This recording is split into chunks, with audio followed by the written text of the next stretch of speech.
Hey, what's going on out there, everybody? Welcome into another edition of the Fantasy Football Hustle Podcast. What's going on? I am Brian Drake, joined alongside Dwain McFarland.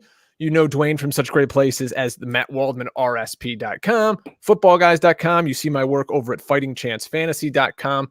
It is week 4 now. Holy smokes, Dwain. Week 3 in the rearview mirror. We've got teams that are either 3-0, you're 1-2, 2-1. Ooh. Dwain, what if you're 0-3? Can we help these people today?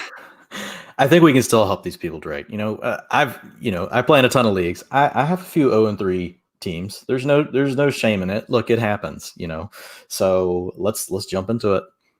All right, we are proud members of the fulltimefantasy.com podcast network. Check out those good folks over at fulltimefantasy.com. If you're into following us on Twitter, I'm at Drake Fantasy. Dwain is at Dwain _ or excuse me, there's no underscore. Where the hell did that come from? I'm doing this for a year.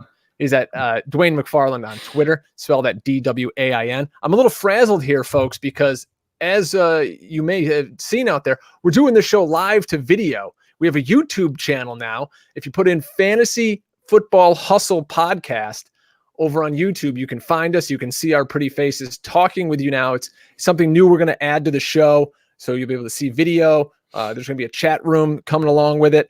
And more importantly, we're going to be able to get Dwain's utilization reports out there. And if you follow Dwain on Twitter, you know that's the backbone of our show. That's what he's known for in the industry, is the hashtag utilization report.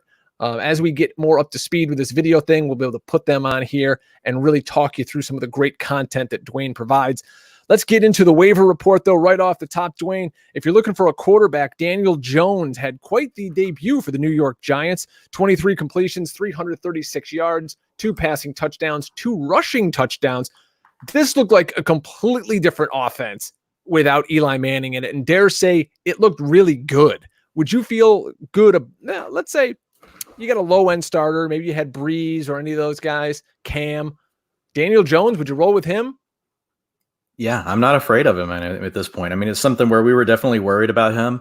Coming into last week, we didn't know how that would how that would actually affect the whole Giants passing game, and so we definitely had concerns. But I mean, the guy played really well. Tampa Bay's defense has been a little bit better this year, or maybe they're just not good at all, and we just now actually found that out.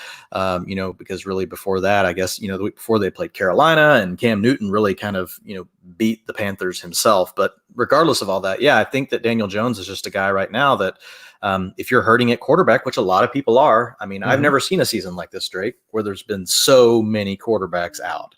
So I mean, it's one of those very abnormal kind of anomaly years where basically I think all quarterbacks are in play. And Daniel Jones is a guy that, yeah, if you're missing Drew Brees, you lost Ben Roethlisberger, something like that. I mean, I definitely feel better about Daniel Jones right now than Kirk Cousins. Yeah, they just don't throw the ball out there. Say you miss out on Daniel Jones, Kyle Allen for the Carolina Panthers could be available. He threw the ball all over the yard and actually had a couple of really nice touchdowns, actually 4 of them. Greg Olson's alive and well. Curtis Samuel looked great. DJ Moore scored. That salvaged his day. What'd you see from Kyle Allen, the former Aggie? Yeah, he looked amazing. I was with my son actually this weekend at A&M, so it's kind of funny that Kyle Allen's the guy that we're talking about on here on Tuesday. But yeah, he played really well, distributed the ball evenly. Carolina's got plenty of weapons, Drake. We've talked about it. We talked about Curtis Samuel all preseason. We've talked about DJ Moore.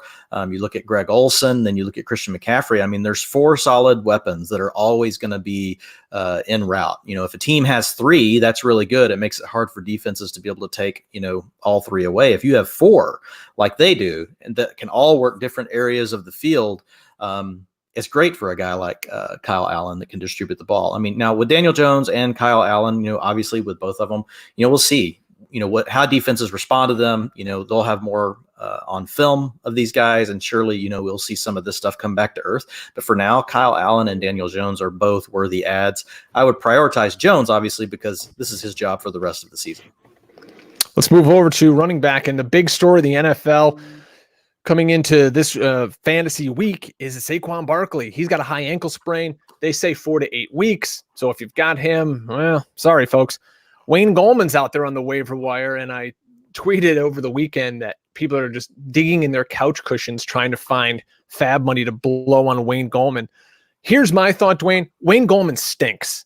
All right. I'm not a Wayne Gallman guy. He's a kid that came out of Clemson. He's done absolutely nothing in his, I think this is his third year now in the NFL. I can see people needing running back. Everybody in fantasy needs a running back, but I just don't see him being very good and being very impactful, but he's a running back. So why the hell not? Yeah, it's just going to all be about the volume, Drake. Now they have upgraded, the interior of their offensive line over the past 2 seasons. So, I mean, they have very strong guard play. So it's something where if Gallman does truly get, the majority of the work with Barkley out, which is really what it looks like is going to happen. This last weekend, Barkley played 37% of the snaps. Gallman played 63%. So it truly was his. Now the Giants were trailing, so there wasn't, a ton of rushing to go around. But what I like that I saw is 56% of the time Daniel Jones was dropping back to pass, Wayne Gallman was in a route. So he's going to be a part of the passing attack. Will he get the volume that Saquon Barkley got? No, probably not. They'll probably move to pass the ball a little bit more now that they don't have a running back that they want to feature. But I think Gallman will be, Drake, easily in the 15 to 20 touch range each week, which is easily a flex play, an RB3 with upside to be an RB2. And if everything breaks right, you might get 1 week out of him where he's actually, an RB1. We are still talking about the Giants. So it's not an offense that we're exactly in love with. And we still, again, like we said a minute ago, get to see what happens with Daniel Jones as defenses start to adjust to him. But yeah, Wayne Gallman for me is a guy that if Barkley, his range that we've heard is 4 to 8 weeks, even at just the 4 weeks of getting production from Gallman, if you happen to be an upside down drafter, or a 0 RB drafter, as some may call it, he's a guy that easily could fit into your plans because guys like Miles Sanders and Matt Breida and those guys, they're all in split situations. They're not getting the bulk of the work. So you could make an argument that Wayne Gallman, because of the volume, could actually be worth more than those guys just because he's going to get most of the work. He's at least an equal peer to those guys. So if that was your draft strategy, Wayne Gallman's a guy that, for me, if I really need a runner just to get me through until maybe one of my other guys break out, I'd be willing to put 15 to 20% of my, blind bid money out there on him in that particular scenario. Now, if it's you're going to have to deal with the Saquon Barkley owner, right? That's typically going to be the person that's going to bid the most in your league. So you want to know how much does that person have remaining in their fab budget before you go make your bid, because that's kind of your starting point. So if it's somebody that's basically spent all their cash and you know where they're sitting, then you want to know that so you don't overbid on the player. And then if it's someone that has a lot of it left, just put in a decent bid, but don't overbid. I got to take a victory lap on this. Darrell Williams. Okay. Everybody out there in Twitter land was telling me how great Darwin Thompson is. Oh, this little, 5'8", 13-year-old they drafted in the 6th round is going to be the savior because Damian Williams and LaShawn McCoy are hurt. And I said, no. Darrell Williams is going to get run in this game. Okay, it helps LaShawn McCoy got hurt and he didn't play in the 4th quarter. Erroneous. It doesn't matter. I don't care anything about that. Darrell Williams, 8 rushes for 62 yards, 5 receptions for 47 yards. He is the guy that Andy Reid trusts, Dwayne. And if Damian doesn't play this week, which very could likely be the case, Darrell Williams is going to get significant run in the best offense in the NFL. Yeah, here's the biggest thing this tells me, Drake, is Darwin Thompson in small and medium leagues you can just drop because he's not just dealing with LaShawn McCoy and Damian Williams in front of him. He's also dealing with Darrell Williams in front of him. Now, if you're in a deeper league, I'm not going to recommend dropping Thompson because that's mostly what I play in and where I have him. I'm going to try to hold him. But, man, I got to tell you, I don't feel near as good about it because it seems like he's going to have literally everything break his way. I mean, and he's already had multiple things, right? LaShawn McCoy and Damian Williams getting hurt. And even that in itself hasn't equaled an opportunity for Darwin Thompson.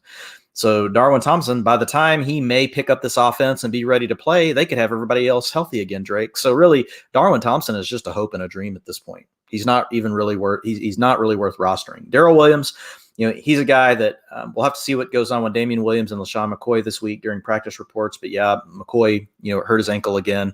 The field conditions weren't great. So you kind of saw that, coming. Darrell Williams, to your point, was the guy that came in and got the run. So if both of those guys are going to be out this next weekend, he's definitely going to hold some value. The problem for Darrell Williams is most likely he's going to be in a split with one of those two. Again, we'll have to watch the practice reports. So he's clear. He's the third guy to own, but in any scenario, in any game where all of a sudden, if next weekend both of the starters miss, that does make him more valuable. As far as a free agent, and how much that I would exactly bid on a guy, like Darrell Williams, again, depends on the league size. Do you own McCoy? Do you own Damian Williams? What all's going on with your roster construction? Those things are all in play. But he's a guy for me that, I'd put anywhere from 10 to 15% on him, but you just got to know that literally in 2 weeks you could be dropping him.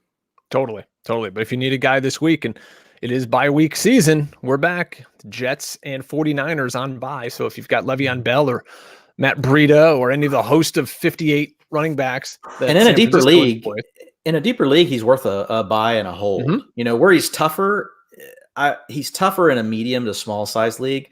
I would actually probably, just thinking this through on the fly, I would take my bid amount down in those sort of leagues. I probably would only be bidding, somewhere around 5% on him, because most likely you're going to have to drop him, here in a couple of weeks. In a deeper league, I like it a little bit better because he could help you this week, potentially the week after, and you now know that he's most likely the third running back if one of these other guys goes down for the season.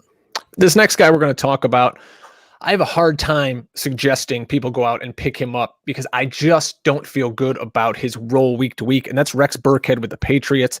James White didn't play this week because his wife was having a baby. Congratulations, maybe some after Super Bowl fun. Who knows what was going on there.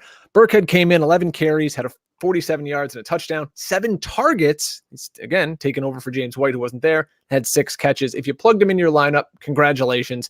I just don't know, Dwayne, with White coming back and Michelle is still there. God knows Michelle's not doing anything. How much I don't feel comfortable putting Rex in my lineup. Yeah, here's what I'll say. I like Rex Burkhead over Darrell Williams. And the reason why is, because Rex always has a role, even if it's with 3 guys. And so if either of the other guys are out of the equation, he gets a little bit of a bump. Whereas Darrell Williams, he's literally a 0 unless one of the other guys is out. So I think he carries a little bit more instant value no matter what goes on with the situation. And he also carries a little bit more upside for the rest of the season. Darrell Williams, obviously, if both of his starters went down and you're all of a sudden the starting back in the Chiefs backfield, obviously you can't place a higher upside value than you could on a situation like that.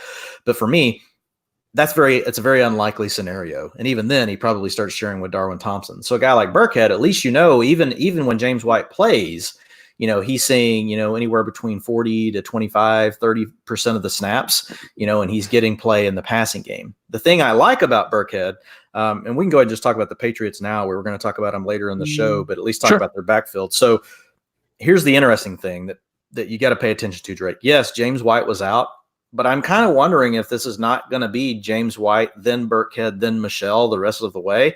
And the reason why is James Devlin's out for the season.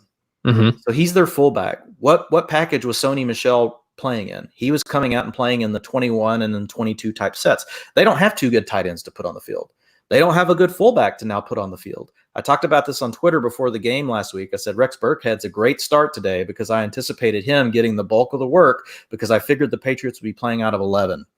So that's 3 wide receivers. And I think Burkhead's the better fit for that style of play than Sony Michel is. And so I see, in my mind, this is an upgrade for James White and Burkhead the rest of the way. We'll have to watch what the Patriots do on the waiver wires. Do they find a fullback or do they make a trade for an extra tight end or something that could shift things back to playing in some of these more heavy sets with Michel? But this last week, Drake, Sony Michel with James White out only saw 22% of the snaps. Only ran the ball on 33%, of the attempts, whereas Burkhead saw 74% of the snaps, 41% of the rush attempts. And this is a game where, they were blowing the other team out. So it seems like it would have been great for Sony Michel. So that tells you a lot about the way now they can change this. They could tweak this with time during the week to kind of reprogram the way they want to operate with all these guys. But what we saw was in a pinch with Devlin out, Burkhead was the guy. So I could almost see this being more of a Burkhead White 1A, 1B, and then really Michel just being the guy down around the goal line. They're going to get the tight end back. His name just escaped me. I was literally just thinking after his week 4 suspension. Ben Watson. Yeah, Ben Watson. There we go. Ben Watson will be back. This will be the last week that he's on suspension. Let's move over to wide receiver here. These two first names, if they're on your waiver wire, they're very obvious ads. DJ Chark and Nelson Aguilar. We don't need to spend any time talking about them. Those are guys who, if they're out there, they should be highly prioritized. DJ Chark is now an every week starter, I believe, at worst a wide receiver 3. Aguilar, because he's still going to be in there without Deshaun Jackson this week, is a guy you're going to want to prioritize. They say Alshon Jeffrey's going to play this week. Remains to be seen. I'll believe it when I see it come Thursday night. A guy I do want to talk about is, let's stay in New England, is Philip Dorsett. So Antonio Brown's gone. We know that. Edelman is a little banged up. It looks like Josh Gordon got nicked up. His hips bother him a little bit. Enter Philip Dorsett. Guy played in over 80% of their snaps on weeks 1 and 3, putting up huge numbers. 4 for 95 and 2 in the first week, 6 for 53 and 1 this past week. Philip Dorsett is a guy who nobody thinks of in America, but wow, those are really good numbers for a flex or wide receiver 3. Yeah, he's quietly, putting up, his best first 3 weeks as, he's ever had in his career. It's by far his best start. And if you look at what he's doing, and how he and Tom Brady are starting to get in sync, and we saw this even in the preseason, that those two are really, they're in a good spot. So Dorsett, and remember what we just talked about, if you don't have multiple tight ends, even with Ben Watson coming back, it's not like the Patriots are going to be in a rush to get 2 tight ends on the field. It's still going to be 2 sucky tight ends. So Philip Dorsett at worst is the 3rd wide receiver. And I believe, Drake, it wasn't because Edelman was out. When Edelman left, Jacoby Myers, our preseason love, right? The guy that everybody loved in the preseason, saw 63% of the snaps, and that was mostly because Edelman was out.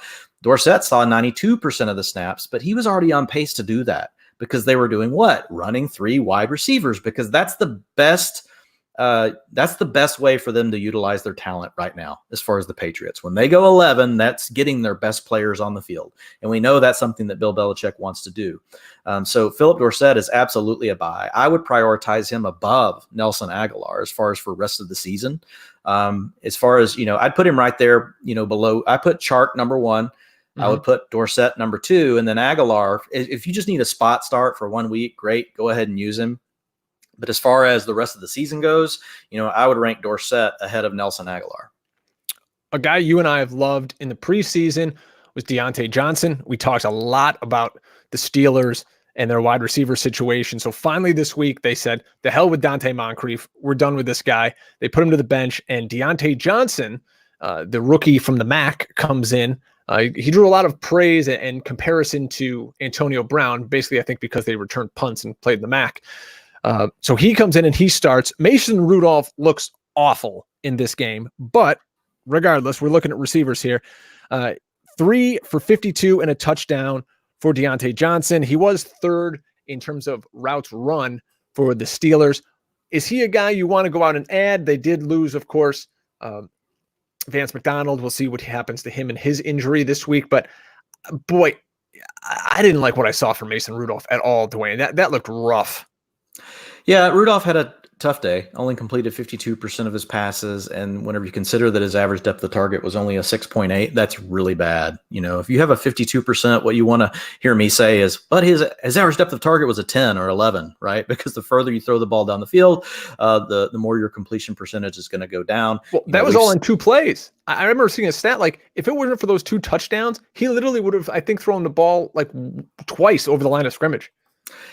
Yeah. And again, it's kind of interesting because that's really the kind of offense they were running with Roethlisberger. They were kind of going to this dink and dunk, kind of approach. They did gear a little more towards the run. It was tough for them, to truly get all the way there just because they couldn't stay on the field, but they ran the ball 35% of the time this last week. I think before that they had been like 25% and 20%. So they were trying to get more to the running game.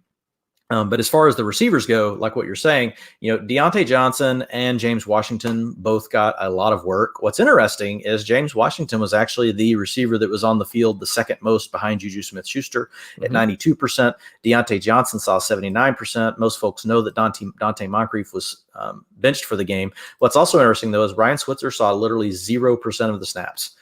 So it is like the Steelers have basically said, you know what, we're just going to see what we have with James Washington and Deontay Johnson. We may not win. We don't know what's going to happen, but we're just going to move away from Switzer and Moncrief, and that's exactly what they did. And if you look at the routes ran, per dropback, if you look at James Washington, 97%, Drake. Deontay Johnson, 76%, and he was the more effective player of the two.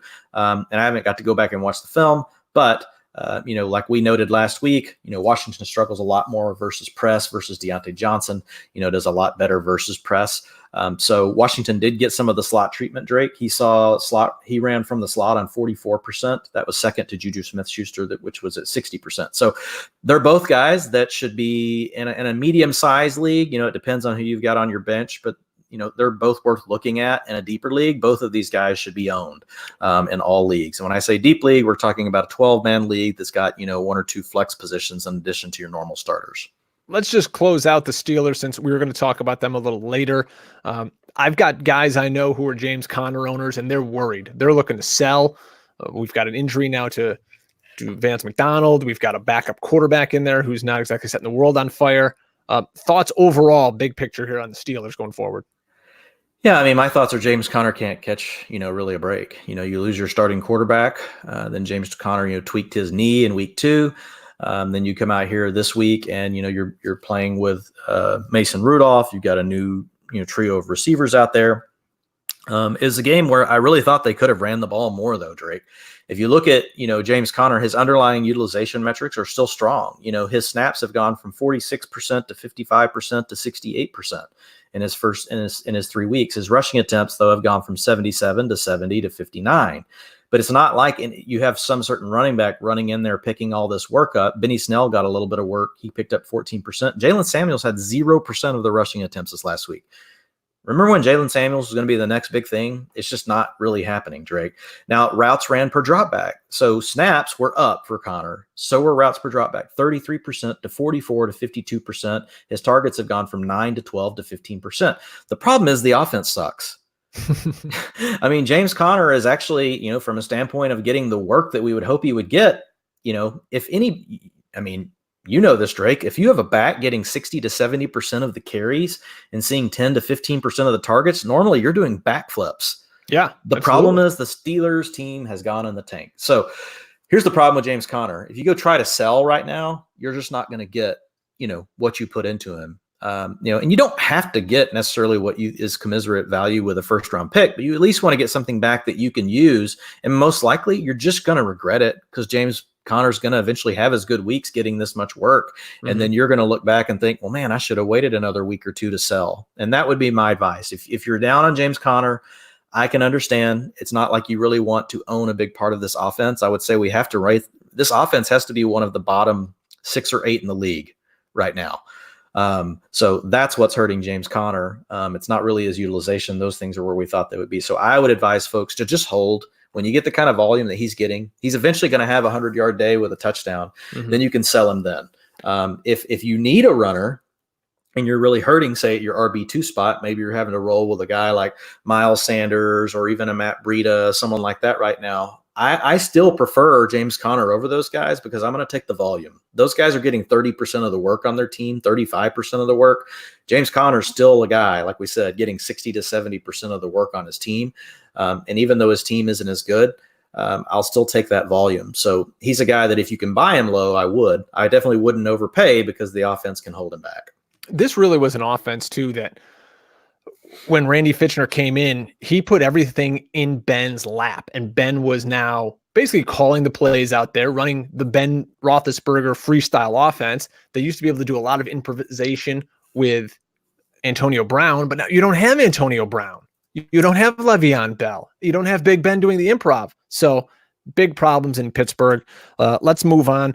Nothing sexy about this, but if you're in a deep league out there, Preston Williams is getting a lot of targets, okay? He's got 18 targets over the past few weeks. he's not setting the world on fire. 4 catches the last few weeks in the mid 60-yard range each week. But you know what? Someone's got to catch the ball there. Maybe Josh Rosen's a little better than Fitzmagic, and you could do a lot worse, I think, on the back end of your roster than Preston Williams.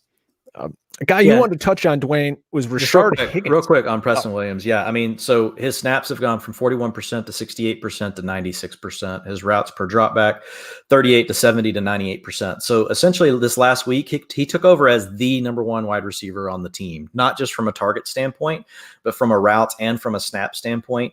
He was 40% of the team's air yards. Now, again, this is Miami, which I would rank as the absolute worst offense in all of the league, and they're in a tier of their own. It's way worse than any other situation. So like you said, it's not something that you're going to run out and spend a lot of your free agent budget. Sorry, I can't even talk today, Drake. Your free agent bidding, you're not going to put a ton of money on him, but he definitely is a guy that's going to see volume, moving forward. A guy you're high on and you wanted to touch on is Rashard Higgins in Cleveland. That offense looks kind of out of sorts. The line is brutal. Mayfield's running for his life back there, and he doesn't look confident at all, which is something we never really thought we'd say about Baker Mayfield. Why do you love Higgins so much? It's not that I love him so much. It's just really more for folks in a deeper league, and you don't want to go spend a lot of money on some of these other free agents that you think may only be good for, a week or two. What I see with Higgins is when he gets back, he's had great rapport with Baker Mayfield, and now David Njoku's gone. And so if you think about this passing offense and how they really would like to spread it out across 3 different guys, I see Higgins being able to be the guy to come in and take over. Now, we will have to watch Antonio Callaway because we're going to get him back after another week as well, because he was on a 4-week suspension. So it's not something where I would go spend, a ton of money on Drake. It's something where literally you could put, Higgins in a deep league for a buck. And hopefully he gets on the field next week. If he and Baker click, he could easily see 15 to 20% of the target share, because we've got, 15 to 20% now missing with David Njoku. And I just don't see that going to Demetrius Harris. This last week, he played 90%, of the snaps, was only targeted 6% of the time, only ran routes on 69% of the passes. So he's really staying back to block, and he's an afterthought right now in the passing game. So it's Beckham, Landry, and they need a third guy. And so I think Higgins, given what we saw in the preseason, how he was starting to come on, I wasn't big on him then because I was worried he'd have to be the 4th guy. But now he has a chance to be that 3rd guy with Njoku out. And so he's a guy that I would happily add, for a buck if I've got room on a deep roster. Only 2 tight ends I want to talk about. One being Chris Herndon. We don't have to mention much on him. He's still suspended and the Jets are on bye, but he's going to get peppered with targets when he comes back. If you could get him and stash him on your bench for a couple of weeks, Herndon's going to be a nice play going forward. And Will Dissly in Seattle. Maybe you've got George Kittle. He's on bye this week. Let me tell you the numbers of what other tight ends have done against the Arizona Cardinals the last 3 weeks. TJ Hawkinson, week 1, 6 for 131 and a touchdown. Mark Andrews, 8 for 112 and a touchdown. Greg Olsen this week, 6 for 75 and 2 touchdowns. Now, Will Dissly is not exactly playing a ton. I believe he's still playing less than 60% of their snaps in Seattle, but he's getting the job done, scored a garbage time touchdown this week. Just play him because the matchup's great. That's all you need to know about Will Dissly. Yeah, if you're really hurting, he's a guy that you pick up, for the week. I played, a guy in my home league this last week that had Dissly, and it nearly beat me. I think I'm going to win by a point as long as we don't have any adjusted, stats before the week's over. But Dissly, yeah, I mean, here's the issue. He's only running routes on 43% of Russell Wilson's dropbacks. So, you're living on the absolute thinnest, razor thin margins here. Mm-hmm. Basically, you're hoping for a touchdown. You're not hoping, you're praying. And you're on both knees. I don't know what your faith may be out there, but whatever it is, you're praying for Will Dissly because it's something that's eventually going to break. Now, like you said, Drake, it is a really good matchup this week. So we could see Seattle build more of their offense, around getting the ball to the tight end. But it's not something where I would run to it over any kind of halfway proven option. I would still make it one of my last options. Who was the other tight end that you mentioned, Drake? I just mentioned Chris Herndon. So real quick on that one, an interesting thing here with the Jets that developed this last week. This really hurts Jamison Crowder. So he kicked outside, Drake. He only played from the slot 30% of the snaps. Because who? Braxton Berrios is now their slot receiver. Can Braxton Berrios play outside? Nope. So when he's on the field, where's he going to be? Inside in the slot, which is what we saw. 74% of his routes came from the slot. He played on 60% of the snaps. Berrios ran routes on 82% of the dropback. So when the Jets are in 11 personnel, it's going to be Berrios right now that's in the slot, not Jamison Crowder. This is a killer for Jamison Crowder. This is really going to hurt him. But what does this do? It leads me back to where you started. Chris Herndon, when he comes back, could be the number one target on the Jets. Because with Crowder working outside, Berrios being an unproven option on the inside, and most teams giving double teams to Robbie Anderson, I would not doubt it if Chris Herndon is going to see 15 to 25% of the targets every single week, and he should absolutely be owned. And I mean, small leagues, you're not going to worry about it. Mid-size league, depending on what you're dealing with, you might be sitting in a situation where you feel like you need something or you need a second tight end. In deeper leagues, Herndon needs to be owned across the board. And you probably need to do it this week, even though you're running into, like you said, a bye week next week. You can do it for cheap this week. Absolutely. You are listening to the Fantasy Football Hustle Podcast. I am Brian Drake. This is Dwain McFarland, and this is the fastest growing podcast in fantasy football. Thanks for joining us, folks. We appreciate it. If you're listening online, please subscribe, rate, give us 5 stars, share it with a friend, retweet. Find the show on Twitter at FF Hustle. I'm at Drake Fantasy. He is at Dwain McFarland. Spell it DWAIN. Appreciate all your guys out there hitting us up with start-sit questions. Tried to answer a lot of those this week. And you may be watching us now on YouTube. We have a YouTube channel at the Fantasy Football Hustle Podcast. Search that on YouTube and find us there. And if you're over on Twitter, the one hashtag you must be searching out is hashtag Utilization Report. That is Dwayne's bread and butter. That is what he's known for in the industry. And that is when it's going to separate you from the rest of the competitors in your fantasy football league. So we're going to dive through a few of these here, pick out a few nuggets that Dwayne found. And let's start with the Baltimore Ravens, Dwayne, where on the season, they have actually maybe flipped the script from what we thought they were going to be. They're throwing the ball at 55% to a 45% run percentage. And Lamar Jackson is actually slinging it out there. We thought he would be a guy who they only threw when they absolutely had to. He put the ball up 43 times this week in the game of the week against the Chiefs. Maybe it wasn't great, 22 of 43, but that's a ton of passes from an offense we didn't think was going to throw this much. Yeah, so I mean, in week 1, it was 39% pass, 61% rush. What did they do? Wow. They blew out the Dolphins. So some of this is game script, right? Sure. Then you've got week 2. They had a much closer game. The game actually finished within 6 points. The final margin of victory was the Ravens won by 6, and they actually did pass 62% to run 38%. And then this last week, that one's the more surprising one, Drake. This last week, it doesn't surprise me because they pretty much trailed the whole game. And so they threw the ball 64% and ran the ball 36% of the time, but that was in a trailing script. The most telling of all 3 of those is the relatively close game in the middle where they still threw the ball 62% and ran the ball 38% of the time. Now, some of this running is inflated because of Lamar Jackson, being, a runner. So they're actually on the ground this week. Yeah, so they're actually not even running quite as much as we say when you think about the running backs. However, the thing that I've seen with this team is if the games, when they're staying close, what this has meant is more work for the key guys. Mark Ingram, Mark Andrews, and Marquise Brown. They're almost all Marks. Marquise should be a Mark, not a Marquise. But all 3 of the Marks, are getting more work. So if you think about it, here are their snaps: 33, 58, and 61 for Ingram. That's week 1, 2, and 3. And then here is Andrews. He goes from 41 to 55 and then to 52. But if you look at his routes ran per dropback, which is really what we care about for receivers, 64, 66, 70. And then Marquise Brown has gone, and snaps have gone from 18 to 65 to 74%, Drake. Routes per dropback, 29%, 84, and 84. He is the wide receiver 1 on this team. This last week, it didn't really quite work out. They couldn't get the connection going, but he's the lead target on the team. And if you can buy low on Marquise Brown because someone thinks, oh, well, it was just a 2-week fluke, and now Marquise Brown is done. No, the underlying metrics say Marquise Brown is still the dude. He was 44% of the team's air yards this last week, which was the leader on the team, 35 and 36% the 2 weeks before. So this past week, Drake, even though, he didn't come up with a huge week, listen to his air yards, 213. That's huge. Marquise Brown, if you can go buy Marquise Brown from an owner in your league who's down on him, you got to go do it right now. So that's the big ththing with the Ravens is we talk about what a rotation they have, and that's still true.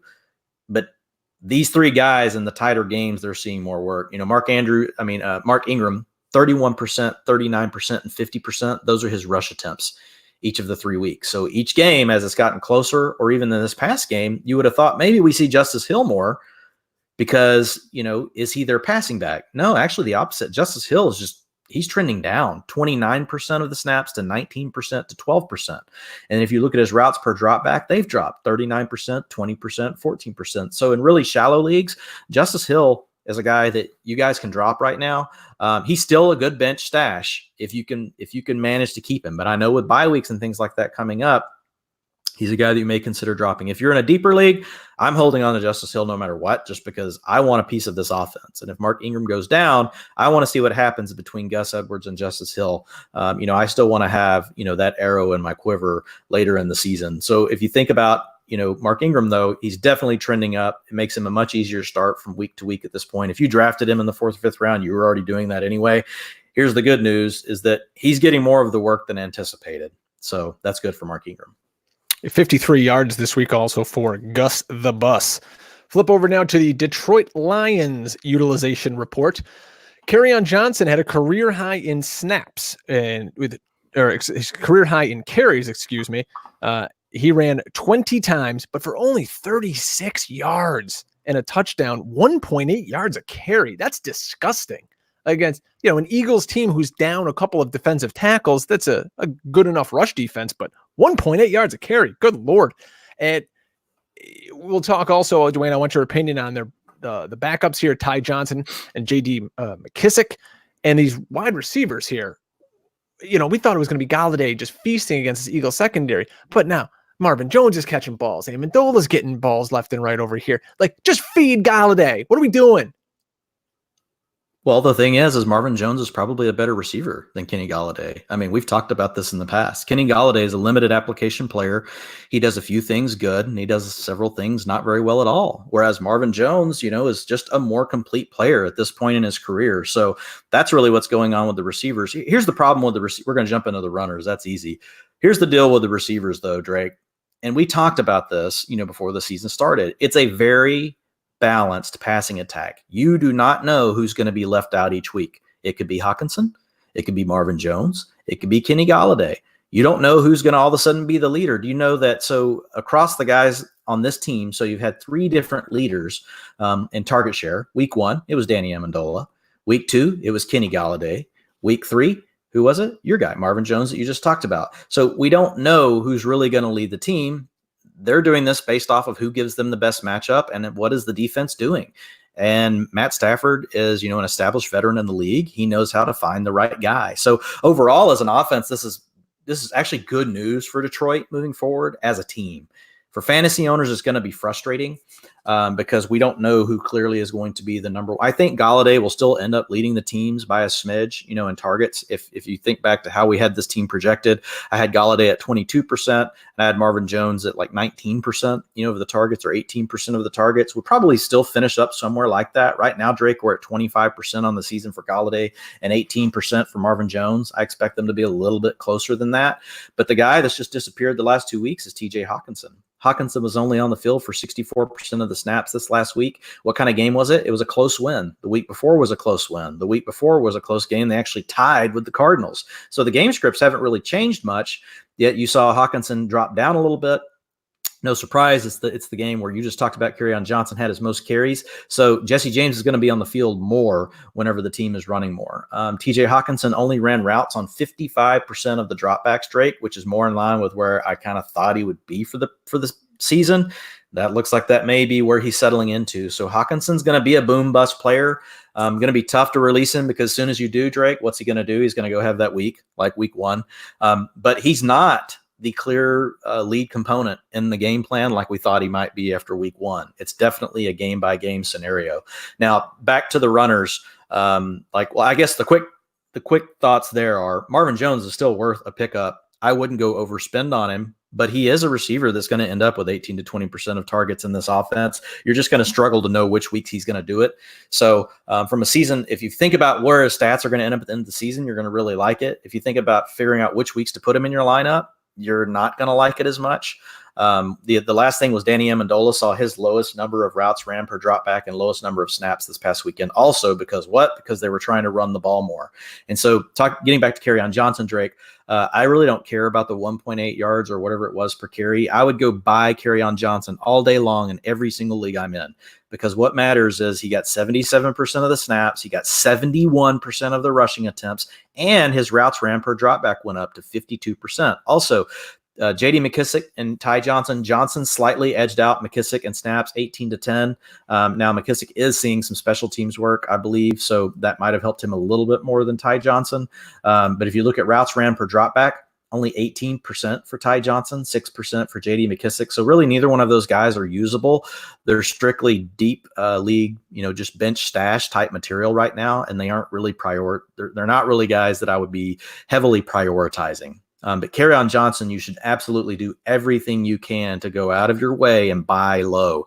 This is an offensive line that's also getting healthier, Drake. Remember, in the preseason, the center, Frank Ragnow, was hurt. And so he's finally back to full health. And then, their tackle, Taylor Decker, this was his first week back. So they haven't had all 5 of their starting offensive linemen until this last week, and they're still not all 5 healthy. I want to own Kerryon Johnson because I think that it's just an arrow that's pointing up.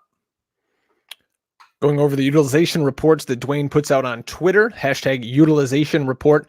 The Green Bay Packers talked this past week about splitting up their running back load, and boy, did they. If you're an Aaron Jones owner out there, you're going to be pulling your hair out right now because Jamal Williams is getting a boatload of snaps. 61% of the snaps, he's out touching Aaron Jones. This is a guy people took in the second round, Dwain. Yeah, this is bad. I don't know how else to say it. Aaron Jones's snaps have gone from 61 to 59 to 39% this last week. Now there's a little bit of a, silver lining here.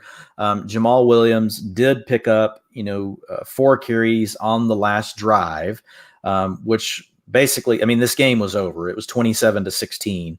The Packers were ahead of the Broncos. So if you take those 4 away, they basically even out. But still, to your point, Drake, a guy that people were taking in the second and third rounds of drafts now looking like they're in a true 50-50 timeshare. And a lot of folks, and I can't disagree with this. I've had a few folks reach out to me on Twitter and, basically say, this is probably to keep Aaron Jones fresh. And that very well could be the case. But either way, it's hurting us. If it is just to keep him fresh, it's still hurting fantasy owners. And I wouldn't doubt that because Aaron Jones has been dinged up through his career. Here's the positive, I will say. Aaron Jones still looks, like the better runner. He didn't play that great this past weekend. Jamal Williams actually rushed him from a yards per carry standpoint as well. But the scariest part of this whole thing for me, Drake, is Jamal Williams, his routes per dropback have climbed from 36 to 46 to 62%. So what I feel like is projection spectrum, right? Let's go back to some of the stuff I would do in the preseason.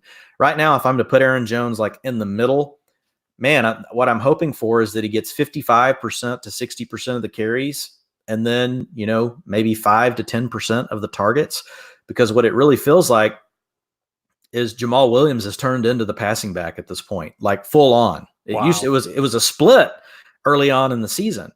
But now after seeing this, it's almost like Jamal Williams is really the passing down back and is going to be the relief for Aaron Jones around 40 to 45% of the carries. So it's almost like we have a true running back by committee times 2 here. And that's nothing that any fantasy owner, to your point earlier, no one wants to see this. Before we move off the Packers, though, we just have to say real quick, Drake, what did we tell everybody to do on Marquise Valdez-Scantling last week? We said, guys, don't freak out. He's the man. You got to stick with him. And if you did, it paid off. He led 10 targets, baby. 31% of the targets on the team, 108 air yards. He was 44% of the team's air yards. Now, again, this is an offense that still hasn't found its way. Aaron Rodgers just doesn't look comfortable yet. So they're undefeated, but they don't look great.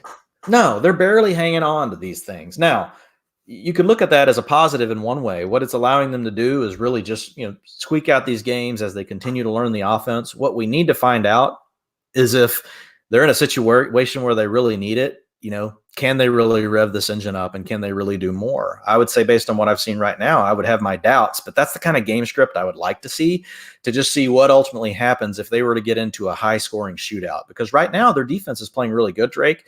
And they haven't really faced, any good quarterbacks either. So I think that's helping them. Devontae Adams worrying owners out there. I heard a great stat. I was listening to another show and they were talking about how last year Devontae Adams, if you look at his points per target in games where the Packers are leading versus games where they're behind, and there's such a disparity. And now you look at this year where they're leading these games and they're undefeated, whereas now he's just not getting the targets. 4 for 56 this week. Obviously you're not going to drop the guy or anything, but buy low, buy, find the person that's worried about Devontae Adams and gobble it up, because everything looks good here, guys. He's playing all the snaps, running all the routes. Targets have been 27 and 23%. And then this weekend he had a 14%. He's going to have a week where he gets 40% of the targets. It's coming. Yeah. Go buy Devontae Adams. Thursday night, he gets to go up against an Eagles secondary who couldn't cover me, Dwayne, and my grandma running routes out there. Moving over to Philly, 13 rushes for 53 yards for Miles Sanders, had a couple of catches for 73 yards, but he's putting the ball in the turf. You can't do that and expect to stay in the game.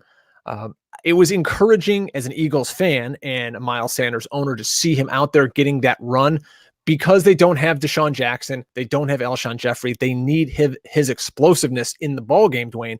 He just can't put the ball on the turf and expect to stay in the game. I thought without those two receivers, it's just such a compressed offense. You're playing with bad, third, fourth, fifth options in your wide receiver group, and those guys put the ball on the ground. They have 7 drops, including 3 on the final drive? You can't have that in Philadelphia. Yeah, for Miles Sanders, though, it just looks bad. He doesn't look very good. He just doesn't look like he understands, and we've talked about this. He doesn't act like he knows what the hell he's doing. Mm-hmm. And his snaps have gone from 49 to 43 to 34%, despite every game being, finishing within a touchdown of the opponent. Week 1, they won by 5. Week 2, they lose by 4. Week 3, they lose by 3. So Miles Sanders is not gaining the confidence of this coaching staff. He's losing it. Jordan Howard looked pretty good. Yeah, if you look at routes per dropback, Miles Sanders, 39 to 37 to 26. He's on the field less and less and less. Jordan Howard is going, the other way, but it's still nothing that you can write home about. But guess what? Miles Sanders, he's lost the inside the 5 rushing attempts. This last week, Jordan Howard got both of them. In week 1, it was Miles Sanders that got him. So to me, they're not trusting him inside the 5 now. They don't want him on the field as much when they're passing the ball, and they're not getting him on the field as much when they're normally running the ball. The only thing that's kind of held steady for him, Drake, is just he's led the team in the rushing attempts, 48%, 33%, then 48, then 43. So I think what you have to slot Miles Sanders in for now is he's going to be 40 to 45% of the carries. He's going to see about 5, 6, 7% of the targets each week, and you're going to you're hoping that he hits a big play. And the problem is he doesn't understand blocking schemes. He doesn't read the blocking scheme in front of him well. He's just too many negative plays, man. He just wants to jump around and bounce around and pull off the highlight play, and he's just not good enough. Let's bring things over to the Great Northwest, the Seattle Seahawks. Boy, what can you say about Russell Wilson? The guy is just tremendous. 32 of 50 through the air, 2 touchdowns. Also ran for 51 yards. Tyler Lockett, 14 targets, 11 catches for $154. Nice bounce back for him. Will Dissly, we talked about his touchdown and grabbing the ball 6 times for 62. Chris Carson putting the ball on the turf for the 3rd straight game. When Penny is healthy, Dwayne, you got to think Rashad Penny is going to start getting some run, as much as we love Chris Carson, because we saw it with CJ Prosise as he even outsnapped Carson this week. Yeah, here's the problem. Well, number one, go sell Chris Carson if you can. Don't just do it for nothing, but you need to do it because here's what's coming. And we saw this last year. this is going to be a running back by committee times 3. When Rashad Penny's back, he's, right now we're seeing it. Snaps for Carson have gone from 76 to 55 to 45, Drake. His rushing That's not good. I'm not great at math, but it's going the wrong way. That's a bad trend. This is what's great about this week. We finally have 3 data points, which allows us to really see some trends, right? So rushing attempts, 60 to 45. He did have 58% this last week, but that's with Rashad Penny completely out of the game. Routes per dropback, Drake. Remember week 1, 71% of the routes per dropback, 76% of the snaps, 60% of the rushing attempts. We're like, Chris Carson is a bell freaking cow. No, he's not. Here's his routes per dropback, 71% down to 41%, down to 24%. They don't like him as a receiver out of the backfield because he was inefficient. They're struggling to trust him because of his fumbles, and he's just not being that efficient with his rushes either. So to me, as much as I don't like Rashad Penny, Chris Carson's playing bad enough that when Rashad Penny's back, I think what we're going to see, Drake, honestly, I think you're going to see Chris Carson at max get 50% of the carries each week. And then you're going to see Penny get 30%. And then you're going to see Procise is going to be a pain in the butt, dude. He's going to get 10% or so every week. Then you got Russell Wilson taking carries. So this is a situation that I really don't want any part of as far as the running back. Now you may be stuck with it and you could do worse than Chris Carson. He's still going to have his games where he's going to score his touchdowns, et cetera, et cetera. But the days of thinking that, Chris Carson was going to finish as a top 12 running back, those are over now. He's a low end RB2 at this point, and he's going to have weeks that he's really going to frustrate you and perform like an RB3. He has RB1 upside on a week to week basis, depending on how many touchdowns he could score. But man, this also shows that he's game script dependent. I don't know how many games when Seattle's really going to be trailing like this, Drake. But Procise, like you said, outsnapped him. Part of that was the fumble, but the other part is Procise is the guy they wanted on the field for whenever Russell Wilson was in comeback mode. He ran routes on 63% of Russell Wilson's dropbacks versus 24% for Carson. So Carson's losing work from everywhere. It's like, if he loses anything else, he's not going to have enough fingers to plug in like all the holes from his bucket that's leaking. Like everything's leaking right now. So if he could not fumble the ball, he could probably stabilize things. Like I said, hold you an RB2, low RB2 value for the rest of the season. But if you can move him based on name and someone that doesn't understand these underlying, utilization metrics, I would try to go do that. Now, don't do it for nothing. Oh, you want to definitely get something in return, but he's a guy return right now for Chris Carson because number one, nobody sees games that are played in Seattle, and number two, he had a really good preseason with a lot of hype. And a nice week 1. So I think people are you're going to be able to move him and get something really good back. Yeah, absolutely. Real quick on Seattle, one other note, Drake. Sure. Just keep an eye, folks, on David Moore. Not that he's a guy I want to go pick up, but he's going to be a pain in the butt. Guess what he's doing? He's getting on the field. Guess who he's taking off the field? DK Metcalf. Don't you say that. Don't you say that about my DK Metcalf. It's happening. Now it wasn't huge this last week. Metcalf's routes ran per dropback dropped from 98 to 87. David Moore was out there for 22%, Drake. So they're just easing him back in. That's bad, though, because David Moore, that's his first game back from injury. If it's truly because of health and now they're going to give him more, all of a sudden we could see DK Metcalf rotating with David Moore. So just another one to keep an eye on. Metcalf could end up being fine. This is only one data point, but it's definitely got my eyebrows raised. And Metcalf's not a guy that I really want to be putting in my lineups this next week. Tyler Lockett, like we've said all preseason, and we held true in week 1. We said, hey, go buy low if for some reason somebody's crazy enough to think that Tyler Lockett, is only going to get 10% of the targets. These last 2 weeks, 34% and 26%, 190 air yards this last week, Drake. Tyler Lockett, was totally just running through the Saints defense. Elsewhere in the NFC West, I want to murder someone in San Francisco as a Matt Breida owner. So the Niners turned the ball over 5 times, 3 of those on Jimmy G, and it just kills. Yeah, 4 of those were in the red zone, I think. And then when you get in the red zone, and then in comes this Jeff Wilson clown rushing 8 times for 18 yards and 2 touchdowns. Are you kidding me? Like, Matt Breida is a good football player. Don't take him off the field for a guy you're literally going to release next week, when Tevin Coleman comes back. Jeff Wilson Jr. is going to be starting for the Giants in 2 weeks. Like, come on. What are we doing? Yeah, it's bad. Sorry. No, you're voicing the frustrations of America because Matt Breida was the hot thing this preseason. As we led up to, the week before the NFL started and drafts were finishing up for fantasy, Breida was the hot thing to own in round 7 or 8, of fantasy drafts, because man, if Tevin Coleman goes down, Matt Breida is going to be amazing. And he could be, but they're going to give Raheem Mostert and Jeff Wilson work, just like you said. And this is the second week in a row that we've seen this, Drake. Wilson is the guy in the red zone. He's it. Yeah. This is enough of a trend. You guys, you can just mark Matt Breida and Raheem Mostert, especially Breida. They're not seeing work down there. And part of it, I think, between the 20s only. That's him. That's right. So he's got to break a big run. Now, he did get the most snaps. He had 41% versus 30% for Mostert, and then 27% for Wilson. So we talked folks through this last week. We said it's probably Breida was slightly the lead back, which is what's working out to be true. Mostert was next in line. The nice thing for Breida this week, though, Drake, is that he did get 39% of the routes ran, per drop back by Jimmy G, which was last week. Mostert had 52%. This week, Mostert dropped down to 24%. Now, some of that could just be to do with who was on the field at what time in the game. Were they needing to pass more? Were they needing to run more? Was there an audible they called at the line? Little bitty things can so it's not enough of something just to call it a trend.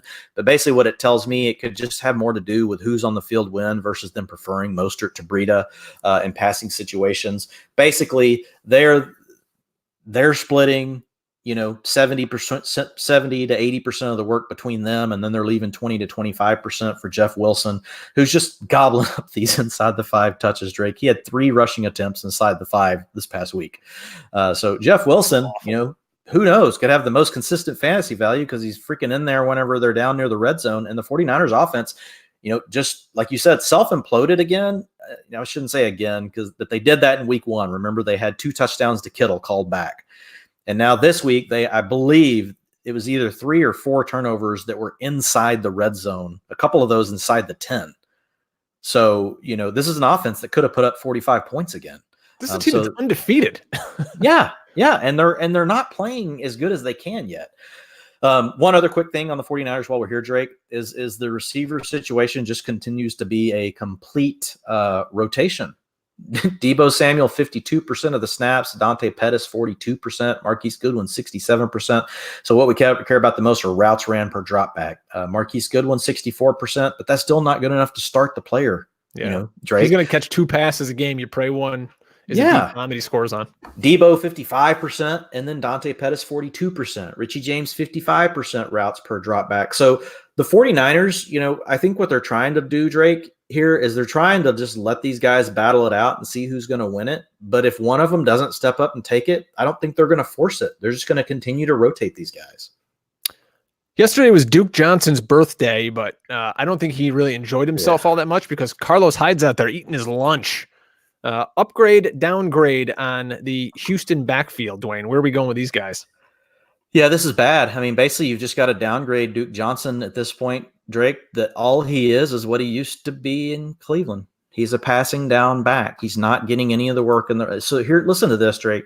His percentage of the team rushing attempts have dropped from 39 to 20% to 11%. Now, that does go a little bit with game script. In week 1, they lost the game by 2. He gets 40%. In week 2, they win by 1. So a very close game, they win. He gets 20%. But then in week 3, in a game they win by 7 in the end, he only gets 11% of the rushing attempts. So some of this is probably due to the game script. But in the end, I don't see him getting over 20% of the carries consistently. And the problem is, you would like to see his routes per drop back continue to creep up, but they haven't. 53, 46, and 56. It's Carlos Hyde who's, as he's getting the hang of the passing game, that's getting more work as far as running routes at 16% to 29% to 34%. So there's just not a lot good here with Duke Johnson. If you're in a small league, just cut him. If you're in a medium-sized league, he's a borderline cut. If you're in a deep league, you're going to have to hold him, but you really don't feel comfortable about putting him in your lineup, almost ever. Boy, how about Will Fuller and Kenny Stills? Kenny Stills out there playing a ton. Yeah, Stills is coming on, but he's still not playing a ton. 54% of the snaps, ran routes. Well, he's playing more than Kiki Kuti. He's basically taken over for him. And I don't know that either. I think this is game script dependent stuff. It depends on where they want to attack the field. If they want to attack underneath, shallow, quick breaking stuff, it's still QT. If they want to be more vertical down the field from the slot, like we saw Kenny Stills have a big, play on this wheel route this week that Deshaun Watson threw a great ball on, it's going to be more Kenny Stills. So I think we're going to see this be something that fluctuates all year. Now, next week, Drake, if we get another data point in a row of Kenny Stills routes per drop back moving up, then we might jump to the assumption that, really is Kenny Stills is going to be out there in 11 and Kiki Kuti is, an afterthought. Right now, I don't think I know enough. Here's what I will say on Will Fuller, though. He's another buy low candidate. He'll be a guy that it won't be long, Drake. I mean, he's out there. His routes ran per drop back, 97%, 97%, 98%. We all know DeAndre Hopkins, the number one, but Will Fuller is still the number two, even as of right now. He just hasn't had his big game. DeAndre Hopkins at 30% of the targets on the year. Will Fuller's at 18%. And that's after having a 10% in week one. He had 24% in week two, 21% in week three. So Will Fuller is a guy that it just hasn't happened for yet, but it's going to. And when those big plays come, Drake, you know how it goes. If he catches 7 balls on a week where 2 of them go the distance, he'll be the wide receiver 1 for the whole league. So Will Fuller's a guy that, I'm absolutely holding. And even in the small formats, don't go drop Will Fuller to pick up, somebody that we've talked about on the waiver wire. I would still own Will Fuller over those type guys. And if I can go buy Will Fuller off of somebody, especially in medium and deep size leagues, I would absolutely go do it, because everything here points to Will Fuller is absolutely the number 2 target, and we've got a really good quarterback in this scenario, which is Deshaun Watson. And this team is getting in game situations where, they're getting into some shootouts. So I like Will Fuller. The Los Angeles Chargers have one of the 5 best receivers in football in Keenan Allen. 17 targets, 13 grabs for $183 and 2 touchdowns. Guy had 36.9% target share this week. That's unbelievable. But there's a guy you wanted to talk about, and it was Mike Williams. What do you see with Big Mike? Yeah, the good news for Mike Williams, is his snaps jumped from 62% to 93%. So last week he played 62% despite being hurt. And if you remember, Drake, one of the things we talked about on the show was, let's see what this looks like next week with him being healthy, because we've got, a situation here with Hunter Henry being gone, and Keenan Allen is really getting all of the work along with Austin Eckler. They need a third guy. So 92% of the times Phillip Rivers dropped back to pass, Mike Williams was in a route. So that's probably, I'd have to go back and look at last year, Drake, but I would guess that's his career high. And if that number holds, he's a guy that he's going to get his. This past week, he had 138 air yards, Drake. The week before, he had 98 air yards. So his average depth of target, 12.5, 19.6, and 19.7. And, oh, by the way, now they're getting him slot looks, Drake. 49% of his routes this last week, 48% of his routes the week before came from the slot. So he's a guy they're moving all over the offense. He's on the field. We know Phillip Rivers is a decent quarterback. So Mike Williams, his day is also coming. And as long as Hunter Henry is out, there's room for Mike Williams to sneak in a little bit of, work here and not totally kill Keenan Allen and still keep Austin Eckler viable as well, but let Mike Williams also have his own value. Because as of right now, his targets have only been 14% and 15% the last 2 weeks. You're going to see a 25% week coming here. Like you said, Keenan Allen's a beast, and he gets open so quickly. He sees so much work from the slot. He's just a real problem for defenses to deal with. He's a guy that we talked about through the preseason that some folks were fading, and I was really, hedging against that because he had been hurt down the stretch last year. At the end of the year, he had I believe it was a hip issue. And if you looked at his stats, those last 3 weeks when he was playing with that hip issue, he had really dropped off. But before that, he had been on pace for like 27% of the targets. Well, right now, he's on pace for 35% of the team targets, Drake, but they'll have to cut back on that some. You can't continue to give him that much. So if he drops to 30%, Drake, that could bump Mike Williams up into the 20% range per week, occasionally hitting the 25%. So Mike Williams is a buy low right now. Last team we're going to talk about today is the Atlanta Falcons, where Devonta Freeman's carries have gone from 8 to 11 to 16 this past week. It's trending in the right direction, 95 total yards. Still not exactly setting the world on fire, but it's moving in the right direction for Freeman, who just really hasn't looked great up until this point. Yeah, Freeman definitely played, better. And I thought there was room for him to really have a nice game here because, he was sitting on like 88 yards. It feels like forever, in this game. But he saw 90% of the snaps because Ito Smith left with a concussion. So that's kind of the key thing here, right? So Ito Smith, even if he misses this next week, we know they kept Brian Hill on their roster.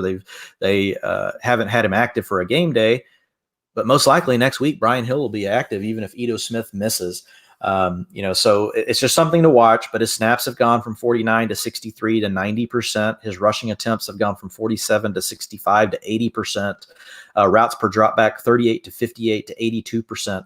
The only caveat is the Ito Smith thing. And here's what worries me still a little bit right now with Atlanta, Drake, is if you look at their game scripts and you look at the way things have worked out. So they lost by 16 in week 1. They won a close game by 4 in week 2. They lost a close game by 3 this past week versus Indianapolis.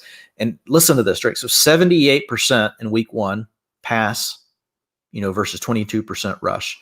Week 2, you've got 76% pass versus 24% rush. Week 3, 63% pass versus 37% rush. That's a problem. If you're going to have a team that's only going to run the ball 30 to 35%, and they're going to pass the ball 70% of the time, even when you're getting 70 and 80% of the rushes, it does cap you a little bit. So and that's the same thing that James Conner's running into that we talked about earlier. And that's game script. They're falling behind early in these games, and Matty Ryan's got to throw the ball all over the place in the second half. Well, it's that. And plus we also know that, Dirk Cutter in the past, when he played with Matt Ryan, he had some very, very pass happy years. He likes to throw this ball around, and it's helping Matt Ryan, and it looks good for the receivers. But it is hurting the runners right now. So with Freeman, I put him as a hold or a sell right now. You don't want to go buy him because I want to see another week when we get, the other starter return. If you get somebody that will buy into Freeman, at a really, that will get you a good price in return this week, before we have another running back to re-enter the equation. And I'll just put this out there. I could be completely wrong, and all of a sudden they just let Freeman keep the role. But I think based on what we've seen the first 2 weeks, Drake, is I would anticipate a third runner working in more next week, or a second runner working in more, whether it be Ito Smith returning from concussion or whether it be Brian Hill. And so this week, if someone sees Freeman as a player that's on the rise and you can get a good return on him, I would not be against doing that. There you go. Folks, that's going to wrap it up for us this week on the Fantasy Football Hustle. Thanks for joining us here on the show. If you're listening again on the podcast in an audio form, please like, subscribe, retweet, help us out, get the word out there. Check us out over on YouTube and look for the Fantasy Football Hustle podcast. You can see our smiling faces talking to you all about the world of fantasy football. So for Dwain McFarland, I am Brian Drake. Enjoy week 4, everybody. Good luck.